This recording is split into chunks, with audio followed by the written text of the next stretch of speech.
Sir నమస్తే అండి. మరి ఈరోజు జగన్మోహన్ రెడ్డి గారు ప్రెస్ మీట్ పెట్టి మోసానికి, దగాకి, వెన్నుపోటుకి ప్యాంటు షర్ట్ వేస్తే అది చంద్రబాబు నాయుడు అని చెప్పేసి ఆయన మాట్లాడుతున్నారు. ఎలా చూస్తారు అసలు జగన్ గారి కామెంట్స్? అసలు మోసానికి, దగాకి, వెన్నుపోటుకి, గొడ్డల పోటుకి బ్రాండ్ అంబాసిడర్ అంటే ఈ తెలుగు రాష్ట్రాల్లో ఏకైక వ్యక్తి, ఒకే ఒక్క వ్యక్తి జగన్మోహన్ రెడ్డి. ఆయన్ని మించిన వ్యక్తి అయితే ఇంతవరకు రాలేదు, ఫ్యూచర్లో కూడా రాడని మేము అనుకుంటున్నాం. ఎందుకంటే గత 5 సంవత్సరాల పరిపాలన చూశాక ఇతనంత మోసగారి, ఇతనంత వెన్నుపోటుదారి, ఇతనంత గొడ్డలపోటు వ్యక్తి ఎవ్వరు ఉండరు. అతని పరిపాలన చూశాక చీకొట్టని ప్రజలు ఎవరున్నారు భయ్యా చెప్పు. మరి ఈరోజు చంద్రబాబు నాయుడు ముఖ్యమంత్రి అవడం ఆంధ్ర రాష్ట్ర ప్రజలు చేసుకున్న దురదృష్టం అని చెప్పేసి ఆయన మాట్లాడుతున్నారు ప్రెస్ మీట్లో. అసలు ఇతను ప్రతిపక్ష హోదా రాలేదనుకో, ప్రతిపక్ష నాయకుడిగా ఉండడం కూడా ఆంధ్ర రాష్ట్ర ప్రజలు నిజంగా చెప్పాలంటే భయంకరమైన దురదృష్టం. ఇతనికి ఆ 11 కూడా కాదు, సింగిల్ డిజిట్ రావాలి. అయితే నెక్స్ట్ వచ్చేది అదే సింగిల్ డిజిటే. ఇప్పుడు కనీసం 2 అంకెలైన వచ్చినాయి 11 అని, ఈసారి సింగిల్ డిజిట్లో ఉంటాడు ఇతను. అదేంటండి, ఇప్పటికే ప్రజలందరూ మాట్లాడుకుంటున్నారు జగన్మోహన్ రెడ్డి మళ్ళీ రేపు అధికారంలోకి వస్తేనే బాగుంటుంది, ఇప్పటికే చంద్రబాబు నమ్మి మేము మోసపోయామని చెప్పేసి ప్రజలు ఒక ఆలోచనలో ఉన్నారని చెప్పేసి జగన్మోహన్ రెడ్డి చెప్తున్నారు. మరి అతను సీఎం స్థాయిలో ఏ రోజైనా నిజం మాట్లాడా? సీఎం స్థాయిలో ఏ రోజైనా జగన్మోహన్ రెడ్డి అనే వ్యక్తి ఆ సీఎం పదానికి, సీఎం అనే పదవికి అర్హుగా నిజాలు అనేది మాట్లాడా? అతను చెప్పేది అబద్ధాలే. అతను 5 సంవత్సరాల కాలంలో ఏం చేశాడండి? డిఎస్సి ఇస్తానన్నాడు, ఇచ్చాడా? ఒకేసారి పెన్షన్లు పెంచుతానన్నాడు, పెంచాడా? ఏదో ఇంజనీరింగ్ వీళ్ళ చదివిన స్టూడెంట్లకి వాలంటరీ జాబులు ఇచ్చాడు తప్ప ఎటువంటి జాబులు ఇవ్వలేదు. అటు విద్యార్థులనే కానీ, స్టూడెంట్లనే కానీ, పేద ప్రజలనే కానీ మోసం చేసిన దగాకోరి వ్యక్తి ఎవడైనా ఉన్నాడంటే జగన్మోహన్ రెడ్డి. మీ చిన్న ఉదాహరణ తీసుకోండి, పేదలు ఇల్లు కట్టుకోవడానికి ఇసుకని ఆ రోజు ఎంత ఇదైందండి, బంగారం అయిపోయింది. అలాగే కష్టపడి ఒక లేబర్ పని చేసుకునేవాడికి నువ్వు చీపు మందు ఏది ఇచ్చావండి, డబ్బులు ఎక్కువ తీసుకొని లిక్కర్ అమ్మిచ్చావు. ఈ రోజున ఆ వేళ్ళన్నీ నీ వైపే చూపెడుతున్నాయి.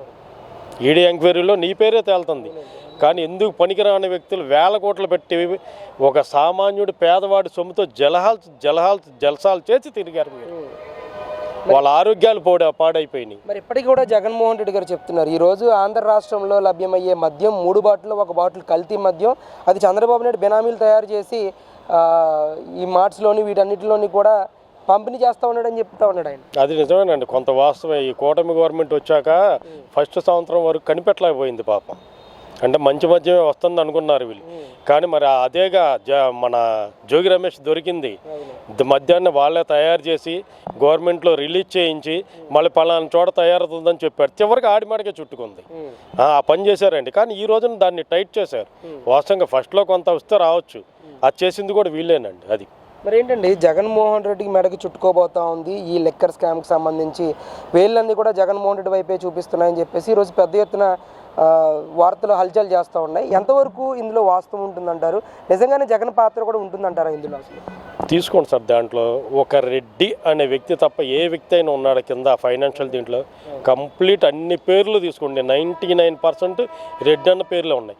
అన్ని కూడా నీ వంకే చూపెడుతున్నాయి గేళ్ళని. అంతిమ లబ్ధిదారుడు ఎవరు అంటే జగన్మోహన్ రెడ్డి.